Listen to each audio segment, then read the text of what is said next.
It is regrettable that there were irregularities in the documents, particularly with regards to authorization to fly over Burkinabè airspace. This is unfortunate, and we apologize for this regrettable incident.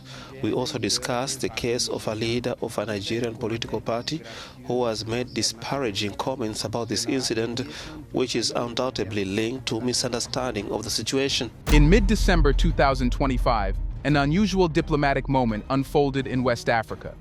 Nigeria's foreign minister, Yusuf Maitama Tuggar, quietly traveled to Ouagadougou, the capital of Burkina Faso, not for a summit, not for negotiations, but to deliver an official apology. A Nigerian military aircraft had violated the airspace of the Alliance of Sahel states, the regional bloc led by Burkina Faso, Mali, and Niger, triggering condemnation and unease across the Sahel. In a region already tense from insurgency, coups, and shifting alliances, even a single aircraft crossing a border without permission can carry heavy meaning. What looked like a technical mistake quickly became a test of sovereignty, respect, and regional trust. Why did this incident matter so much that Africa's most powerful country sent its top diplomat in person? And how did a simple apology turn into a moment that could reshape relations in the Sahel? Let's find out.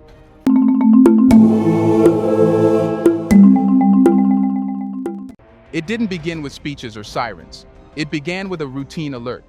Air traffic monitors in Burkina Faso noticed a military aircraft entering the national airspace. At first, nothing seemed unusual. Flights cross borders every day in West Africa. But this one was different. There was no prior clearance, no official notification, no matching authorization in the system. In a region where skies have become as sensitive as borders on the ground, that absence mattered. Burkina Faso is not just any country right now.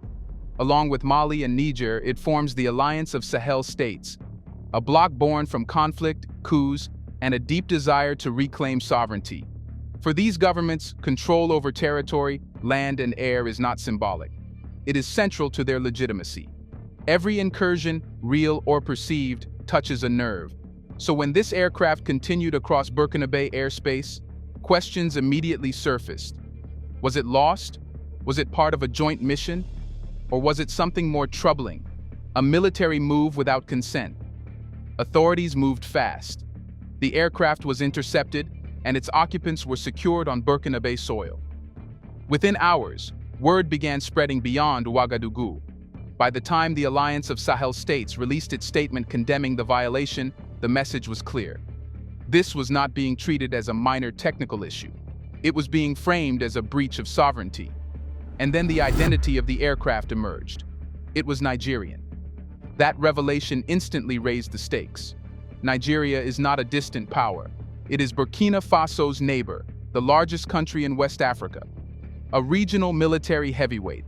A state that for decades has shaped security conversations across the region. If a Nigerian military aircraft had crossed into AES airspace without permission, this wasn't just about aviation rules anymore. It was about relations between two key players at a sensitive moment. Yet from Abuja, there was no immediate explanation, no public clarification, no statement to cool things down, just silence. That silence allowed speculation to grow. Some wondered if it was a deliberate test of AES authority. Others suspected it was linked to counterinsurgency operations spilling across borders. A few believed it was simply bureaucratic confusion. But in the Sahel of 2025, even confusion can be dangerous. Because this region has seen what happens when misunderstandings harden into mistrust. The condemnation from the AES added pressure. It showed that Burkina Faso and its allies wanted recognition, not just of their airspace, but of their new political reality. They were saying, our borders matter now. Behind closed doors, phones rang. Military and diplomatic channels lit up. The question was no longer just what happened in the sky, but how Nigeria would respond on the ground. Would Abuja defend itself, ignore the outrage, or admit fault? Days later, the answer arrived in Ouagadougou, not as a press release, but as a person. Nigeria's foreign minister, Yusuf Maitama Tuggar, stepped onto Burkinabè soil, ready to address the incident face to face. So what did Nigeria discover about that flight that made it abandon silence and send its top diplomat in person? What had really gone wrong in the air that now had to be fixed on the ground? What had really gone wrong was simple and serious. When Yusuf Maitama Tugur sat down with Captain Ibrahim Traoré in Ouagadougou, he did not come with a defense. He came with an admission.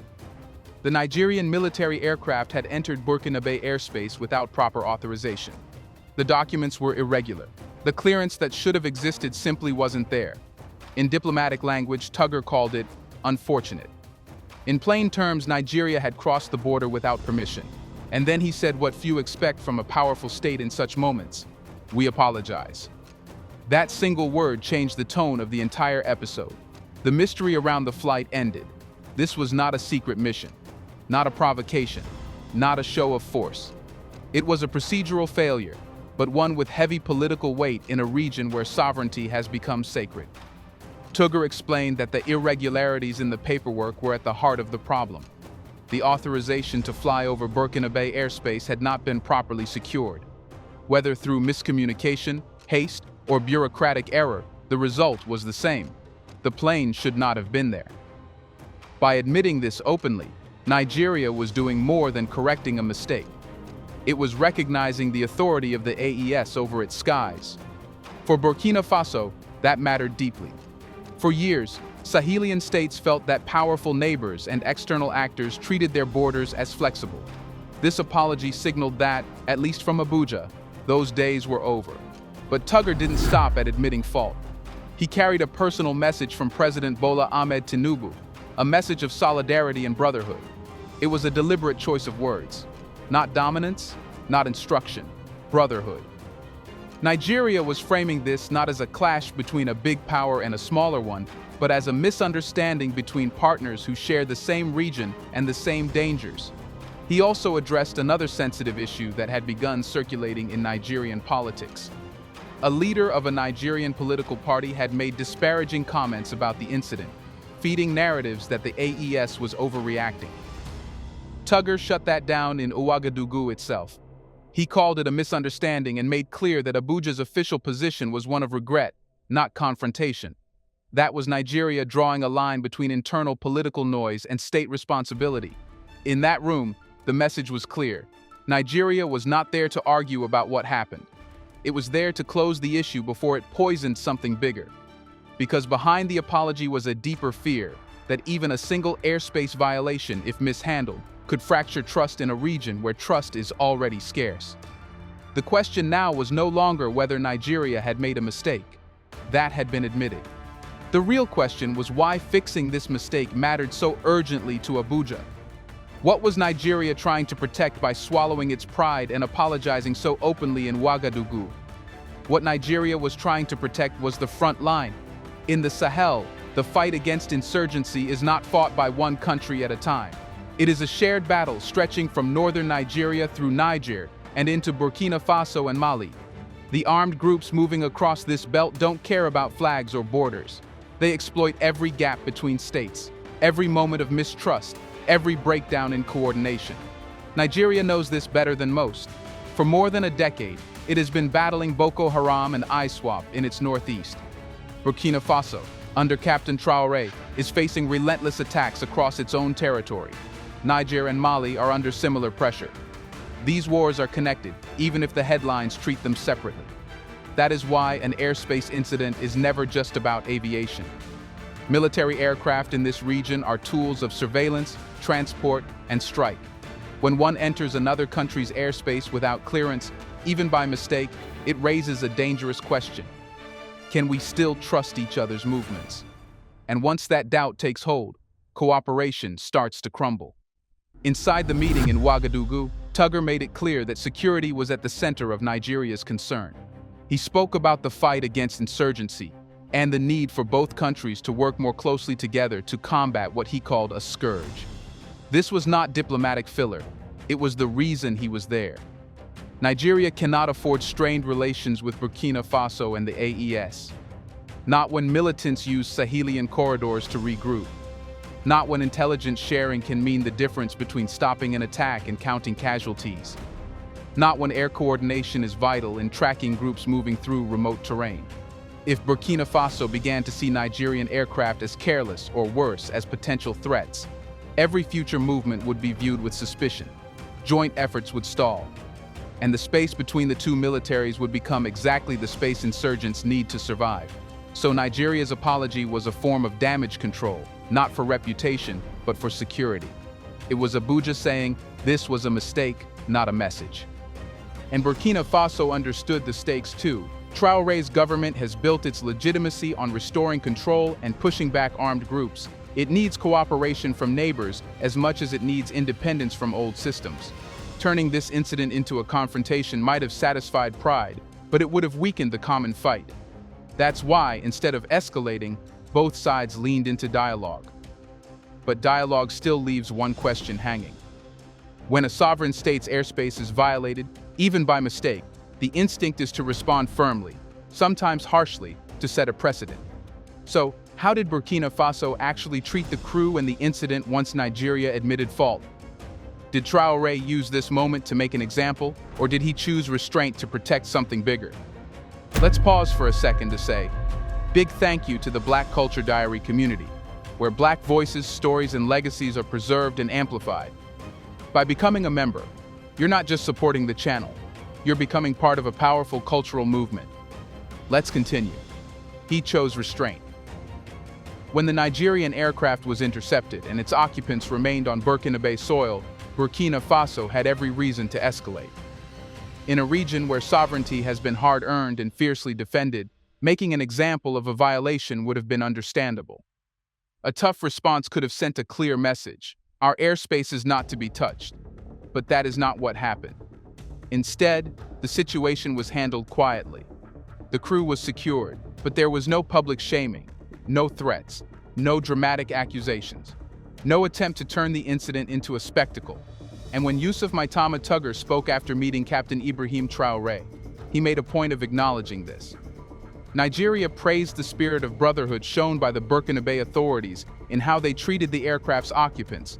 That phrase tells you everything about the tone Burkina Faso chose. Restraint does not mean weakness. In this case, it meant control. Traoré defended Burkina Faso's sovereignty without poisoning the relationship with a neighbor whose cooperation matters in the same war his country is fighting. For Burkina Faso, this was a delicate balance. The AES has positioned itself as a bloc that will not tolerate violations or external pressure. Letting an airspace breach pass without response could have looked like softness, but responding with anger could have closed doors that Ouagadougou still needs open. So Traoré did both. He allowed the AES to condemn the violation publicly, making the principle clear, while handling the human side of the incident with calmness behind the scenes. That approach also gave Nigeria space to correct itself. Tugger's apology could land because Burkina Faso was willing to receive it. During the meeting, Tugger went further. He addressed comments made by a Nigerian political party leader who had publicly disparaged the AES over the incident. He called it a misunderstanding, making clear that Abuja's official stance was not shaped by political noise, but by respect for Burkina Faso's authority. That was Nigeria telling Traoré, "Judge us by this apology, not by what our politicians say."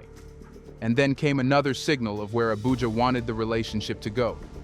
Tugger delivered a message from President Bola Ahmed Tinubu, expressing solidarity and brotherhood, and he openly praised Burkina Faso's recent gains in the fight against insurgency. That praise was strategic.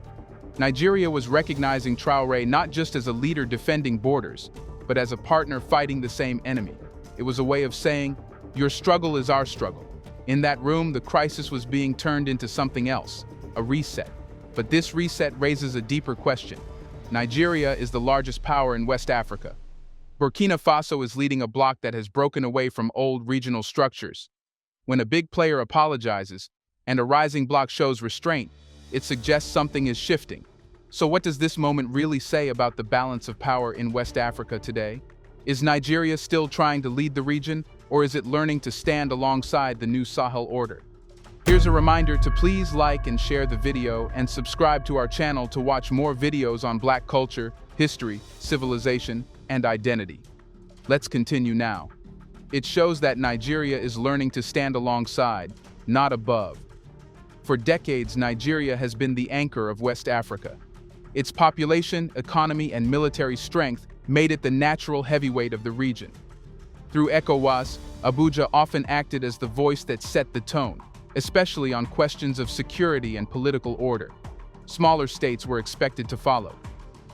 But the Sahel of 2025 is not that world anymore. Burkina Faso, Mali, and Niger, through the alliance of Sahel states, have broken away from the old structures. They have rejected pressure from ECOWAS, pushed back against external influence, and built their own framework around sovereignty and security. Whether others agree with their path or not, one thing is clear. They are no longer taking instructions. Nigeria sees this reality. That is why Abuja did not summon Burkina Faso. It went to Ouagadougou. That is why it did not justify the violation. It apologized. And that is why Tugger's language was not about authority, but about brotherhood and solidarity. This visit was Nigeria adjusting to a new balance of power. By publicly respecting AES airspace and praising Traoré's counterinsurgency efforts, Nigeria was signaling that it recognizes the Sahel bloc as a legitimate partner, not a rebellious fringe to be pressured back into line. That matters because Nigeria has a choice. It can try to resist this new order, treating AES states as defiant actors who need correction, or it can adapt, working with them where interests overlap, especially on security. The apology shows which path Abuja is leaning toward. This is not a weakness, it is pragmatism. Nigeria cannot secure its northern borders without cooperation from the Sahel.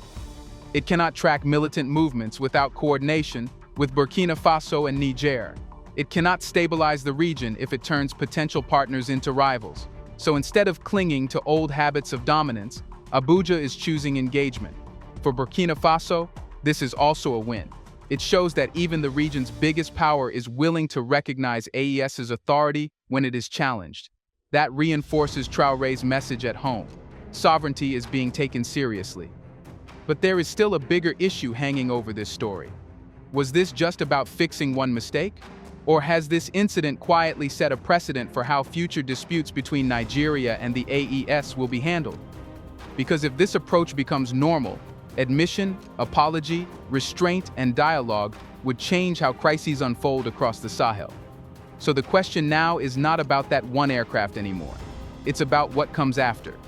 Will this moment fade as a one-off repair job? Or will it become the model for a new kind of Sahel diplomacy? It becomes a model only if moments like this are repeated, and this one has all the signs of setting a new rule. What happened between Nigeria and Burkina Faso was not dramatic. There were no ultimatums, no troop movements, no public showdowns. And that is exactly why it matters.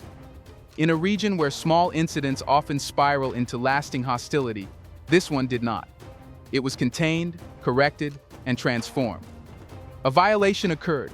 It was acknowledged. An apology was delivered in person. Restraint was shown, and cooperation was reaffirmed. That sequence is rare in Sahel politics. For Nigeria, it showed that protecting regional security sometimes means swallowing pride. Abuja chose not to defend a mistake or hide behind technical language. It chose accountability because it understood that trust with the AES matters more than saving face. For Burkina Faso and the AES, it showed that sovereignty can be defended without burning bridges. Traoré made the principle clear. Our airspace matters, while also proving that firmness does not require hostility. Together, they demonstrated something the region badly needs: crisis management without escalation. This matters because the Sahel is entering a phase where such incidents will become more common, not less. Military movements are increasing, joint operations are expanding, borders are more sensitive than ever. Without a culture of restraint and dialogue, every mistake could become a flashpoint. This episode offers another path. It suggests that African states can handle their disputes directly, without external referees, without megaphone diplomacy, by talking, correcting, and moving forward. That alone is a quiet but powerful shift. But beyond procedure, there is a deeper lesson here. The Sahel is redefining itself. Old hierarchies are fading, new alliances are forming, and relationships that once ran on dominance are being rebuilt on negotiation. Nigeria's apology was not just about the airspace. It was about accepting that the region has changed. Burkina Faso's restraint was not just about courtesy. It was about choosing long-term stability over short-term pride. If this mindset spreads, future crises, which will come, may not automatically become confrontations. They may become conversations. And in a region exhausted by conflict, that could be revolutionary. Yet the future is never guaranteed. This story ends not with certainty, but with a challenge to both Nigeria and the AES, and to the Sahel as a whole. Because the real test is not how leaders act when cameras are on and apologies are fresh. It is how they act the next time a line is crossed. So the question that lingers after Ouagadougou is simple but heavy. When the next mistake happens, will the Sahel choose pride, or will it choose the path this apology just carved out? Let us know in the comments section. Will this increase unity among Africans? Do you want to watch more videos like this one? If so, subscribe to our channel and press the bell icon next to it. We have decided to bring videos on something nobody talks about: the Black culture, civilization, history, and evidence about how glorious Blacks have been. Thanks for watching, and until the next video, stay tuned.